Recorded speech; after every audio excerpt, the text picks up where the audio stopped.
News, सच जरूरी है। नमस्कार, आप देख रहे हैं एमएनएस न्यूज लाइव। आप सभी का स्वागत है। मैं हूं आपके साथ मर्शी। तो आइए जानते हैं देश और दुनिया की तमाम बड़ी खबरें।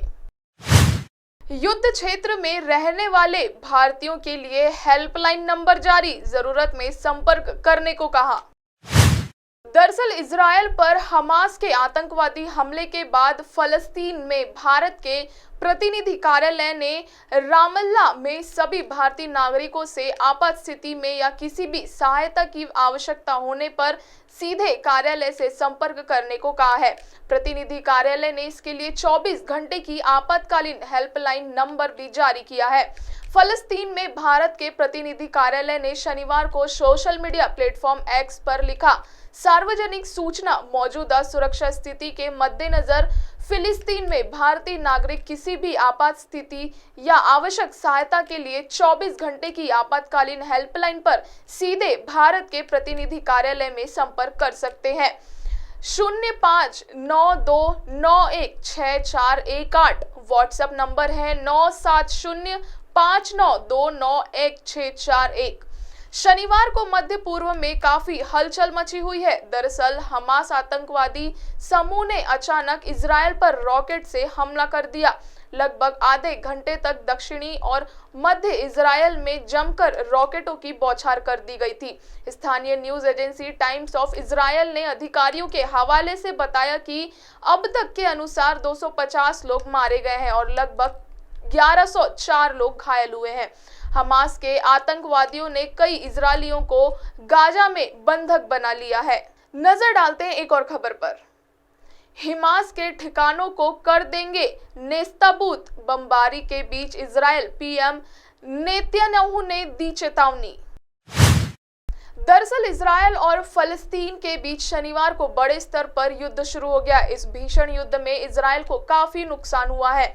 कई लोगों की मौत की खबर है, साथ ही कई शहरों को निशाना बनाया गया है। इस युद्ध के बीच इजरायली प्रधानमंत्री बेंजामिन नेतन्याहू ने हमास के आतंकवादियों को चेतावनी देते हुए कहा कि उनके सभी ठिकानों को हम मलबे में तब्दील कर देंगे। इजरायली प्रधानमंत्री ने रविवार को एक्स पर ट्वीट करते हुए लिखा, हमास की सेना ने आज सुबह छुट्टी और शबात की सुबह इजरायली क्षेत्र पर हमला किया और निर्दोष नागरिकों, बच्चों, बुजुर्गों की हत्या कर दी।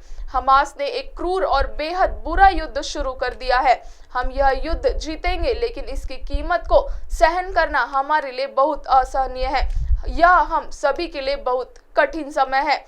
नेतन्याहू ने अपने ट्वीट में आगे कहा कि उन सभी जगहों पर जहां हमास तैनात है, छिपा है, उन्हें हम मलबे में बदल देंगे। मैं गाजा के निवासियों से कहना चाहता हूं कि उस जगह को छोड़ दो, क्योंकि हम हर जगह बड़े स्तर पर कार्रवाई करेंगे। नजर डालते हैं एक और खबर पर। नेपाल के पीएम प्रचंड ने की इजरायल में हुए हमले की निंदा, 9 नेपाली नागरिकों के घायल होने की दी सूचना। दरअसल इजरायल पर हमास के हमले के बाद पूरी दुनिया इस हमले की निंदा कर रही है। इस हमले में अलग अलग देशों के कई नागरिक फंसे हुए हैं। नेपाल के प्रधानमंत्री पुष्पकमल दहल प्रचंड ने भी इस हमले की निंदा की है। पीएम प्रचंड ने हमले की निंदा करते हुए यह जानकारी दी कि नेपाल के भी 9 नागरिक इस हमले में घायल हुए हैं। नेपाल के पीएम प्रचंड की इजरायल में हुए हमले की निंदा, 9 नेपाली नागरिकों के घायल होने की सूचना दी थी। फिलिस्तीनी आतंकी संगठन हमास इजरायल पर हमला कर दिया। यह हमला शनिवार को किया गया। इस हमले में फलस्तीन ने इजरायल पर मिसाइलों की झड़ी लगा दी। वहीं नेपाल के प्रधानमंत्री पुष्पकमल दहल उर्फ प्रचंड ने शनिवार को इजरायल पर हमास आतंकवादियों द्वारा किए गए अभूतपूर्व हमले की निंदा की। पीएम ने यह भी जानकारी दी कि वहां 9 नेपाली घायल हुए हैं। नेपाल के विदेश मंत्रालय ने बयान में कहा कि हमें सूचित किया गया है कि एक खेत 14 नेपाली काम कर रहे थे, उन पर भी हमला किया गया था।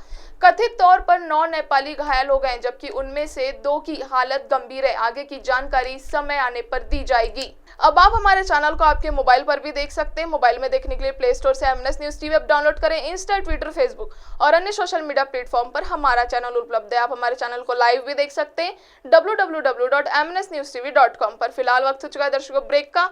ब्रेक से लौटने के बाद देखेंगे देश और दुनिया की तमाम बड़ी खबरें। नमस्कार।